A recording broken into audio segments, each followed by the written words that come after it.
Bonjour, c'est Mac Adébaran. Je suis avec Thierry Golin. Bonjour Mike. Bonjour à toi. Alors, tu vas nous expliquer un petit peu ton parcours et les différents livres que tu as faits. Alors, dans l'ufologie. Alors, déjà, on va présenter donc, celui-ci, c'est donc Ça, c'est le dernier. OVNI Méditerranée. Ça, c'est le dernier. Et il y a aussi, Ça, c'est le premier. voilà, phénomène OVNI du temps présent au temps passé. Voilà. Et il manque le second qui n'est plus, hélas, disponible. D'accord. Qui s'appelait Les ovnis de Véronica. D'accord. Alors, comment tu as été amené à t'intéresser au phénomène OVNI? Je sais que c'est peut-être par Jean Sider, Les ovnis font peur. Tout à fait, c'est ça. J'ai trouvé ce livre un jour. Ouais. J'ai trouvé ce livre en 93, si je me souviens bien, dans une librairie. C'était pas du tout ça que j'étais venu chercher, mais je l'ai acheté, je l'ai lu et depuis, j'ai pas décroché. D'accord. Et donc, Jean Sider, après, tu as suivi ses différents livres aussi, son parcours.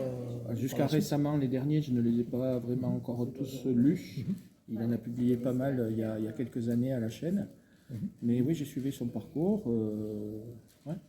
D'accord. Alors, quels ont été les auteurs qui t'ont, en dehors de Jean Sider, qui t'ont donné envie justement de t'intéresser à tout ça? Et puis aussi Tous les auteurs. l'association aussi qui fait partie, tu peux nous en parler aussi? Ouais, tous les auteurs, je trouve, sont intéressants, même quand on n'est pas d'accord avec ce qu'ils racontent. Ça vaut le coup de les lire. Ceux qui m'ont le plus marqué du fil du travail accompli en aval, c'est plutôt peut-être Thibaut Canuti, qui a écrit quelques bouquins, notamment sur l'histoire de l'ufologie, qui valent le détour. J'aime bien les bouquins de Bruno aussi, Bruno Bousquet, qui est un Héroltais et un des cofondateurs de l'ASSO. Plein d'auteurs, les bouquins aussi de Bourdet, de Gildas Bourdet, qui sont intéressants.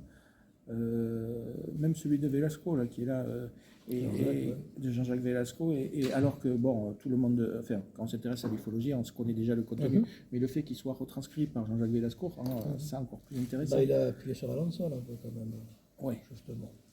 Aussi. On a les bouquins aussi venus des États-Unis qu'il faut avoir lu, je pense, quoi qu'on en pense, de John Mack par exemple. Oui, bien sûr. Hopkins, des bouquins d'origine espagnole aussi. Il y a comment il s'appelle, Ballesteros, moi, qu'on soit d'accord ou pas avec lui, parce qu'on beaucoup le classe dans la catégorie sceptique, un peu trop sceptique, dirait-on.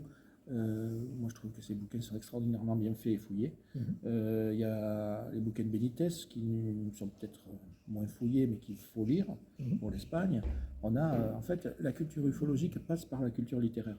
On est obligé de lire beaucoup. Alors, justement, en parlant du littéraire et de l'ufologie, c'est l'édition ODS, donc c'est les cahiers Fortéens. On est pro de Charles Fort, le livre des damnés. Ben, oui, ce livre a été publié un petit peu par hasard à l'œil du Sphinx. Parce l'œil du Sphinx, je l'avais proposé. Pour Rennes Château, c'est toutes ces indications. Je travaille pour la Gazette de Rennes Château. Donc tu connais Philippe Marlin peut-être? Oui, je connais Philippe Marlin. Bien sûr. Donc il se trouve que j'avais proposé à 3 maisons d'édition et 2 l'ont accepté. Et c'est la première qui a accepté qui a de la publier. Et puis Philippe est un copain depuis longtemps. Voilà. Après, oui, les cahiers Fortières également. Oui. Thibaut Canuti, d'ailleurs, dont on parlait, il participe. Oui, il a participé. Je sais pas s'il continue. Ouais. Alors, du coup, j'ai un peu pas répondu à ta question du début. Tu me demandais comment l'ASSO était née. Oui. Donc, elle est née de la volonté de 3 ufologues. Donc, j'ai cité Bruno et moi, par exemple. Le troisième est parti assez loin. On était dans une autre asso avant qui s'appelait SOS OVNI, qui a fermé, et on a décidé de fonder une asso régionale, comme d'autres l'ont fait, par exemple Spica, là le Nord-Est, etc. Et au début on était 3, aujourd'hui on est 27, avec 11 enquêteurs,